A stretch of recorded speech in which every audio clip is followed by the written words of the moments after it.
आप देख रहे हैं जन अदालत समाचार। जनता की बात, जनता के साथ, जन अदालत में।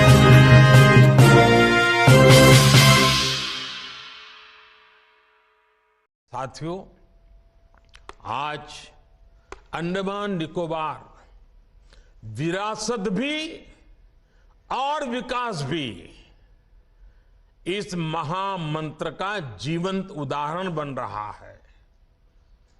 आप भी जानते हैं कि अंडमान निकोबार में लाल किले से भी पहले तिरंगा फहराया गया था, लेकिन फिर भी यहां सिर्फ गुलामी के ही निशान दिखते थे। ये मेरा सौभाग्य है कि साल 2018 में मैंने अंडमान में उसी स्थान पर तिरंगा लहराया जहां नेताजी सुभाष ने झंडा फहराया था। ये हमारी ही सरकार है जिसने रॉस आइलैंड को नेताजी सुभाष का नाम दिया। ये हमारी ही सरकार है जिसने हैवलॉक और नील आइलैंड को स्वराज और शहीद आइलैंड का नाम दिया है। हमने ही 21 द्वीपों का नामकरण देश के लिए पराक्रम दिखाने वाले वीर पराक्रमी सपूतों के नाम, परम वीर चक्र विजेताओं के नाम पर किया है। आज अंडमान निकोबार के ये द्वीप पूरे देश के युवाओं को देश के विकास की नई प्रेरणा दे रहे हैं। साथियों,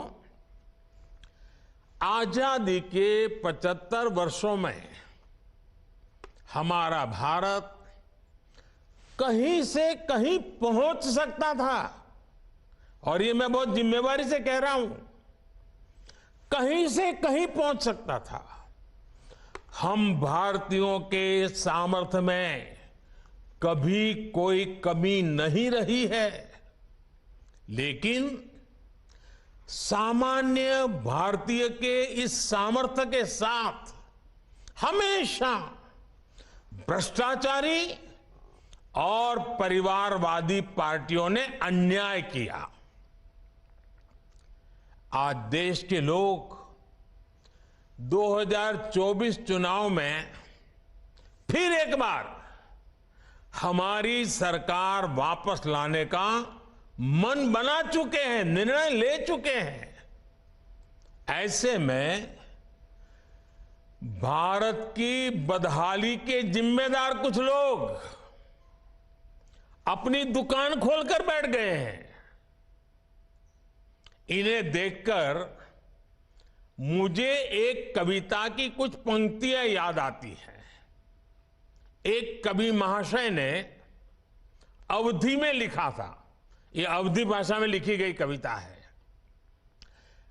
गायित कुछ है, हाल कुछ है, लेबिल कुछ है, माल कुछ है।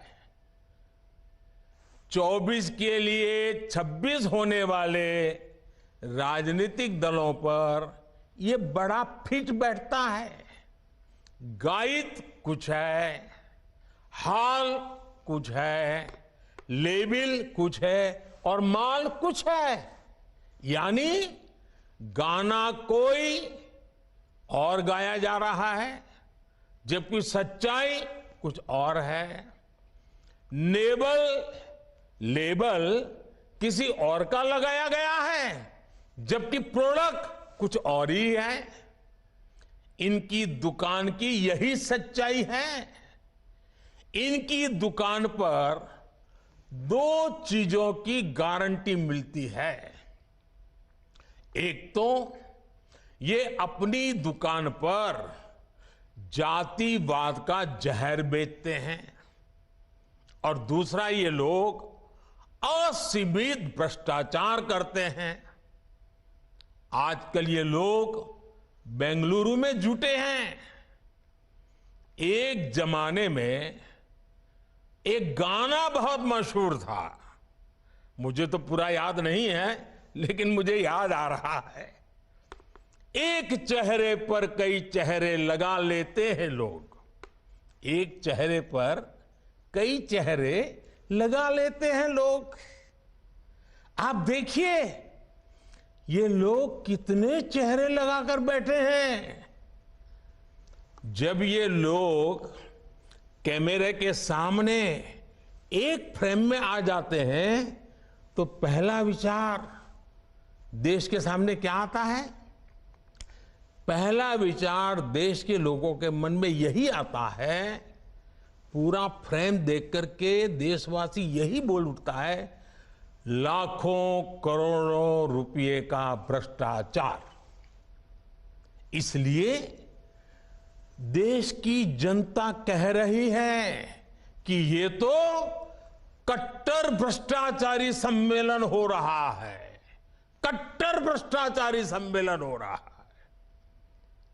ये लोग गा कुछ और रहे हैं, हाल कुछ और है, इन्होंने लेबल कुछ और लगाया हुआ है, माल कुछ और है। इनका प्रोडक्ट है 20 लाख करोड़ रुपए के घोटाले की गारंटी, 20 लाख करोड़ रुपए के घोटाले की गारंटी। साथियों, इस बैठक की एक और खास बात है, अगर कोई करोड़ों के घोटाले में जमानत पर है तो उसे बहुत सम्मान की नजर से देखा जाता है। अगर पूरा का पूरा परिवार ही जमानत पर है तो उसकी और ज्यादा खातिरदारी होती है। अगर किसी दल का कोई वर्तमान मंत्री भ्रष्टाचार के मामले में जेल जाता है तो उसे एक्स्ट्रा नंबर देकर स्पेशल इनवाइटी बुलाकर बुलाया जाता है। अगर कोई किसी समाज का अपमान करता है, अदालत से सजा पाता है तो उसकी बड़ी आवाभगत होती है। अगर कोई अदालत से करोड़ों के घोटाले में दोषी पाया गया है तो इस बैठक में शामिल होने की उसकी क्वालिफिकेशन और बढ़ जाती है। बल्कि ये लोग तो उससे मार्गदर्शन मांगते हैं। भ्रष्टाचार को लेकर इनमें बड़ी आत्मीयता है, बड़ा प्रेम है। इसलिए 20 लाख करोड़ रुपए के भ्रष्टाचार की गारंटी देने वाले ये लोग बड़े प्रेम से, बड़ी आत्मीयता से आपस में मिल रहे हैं।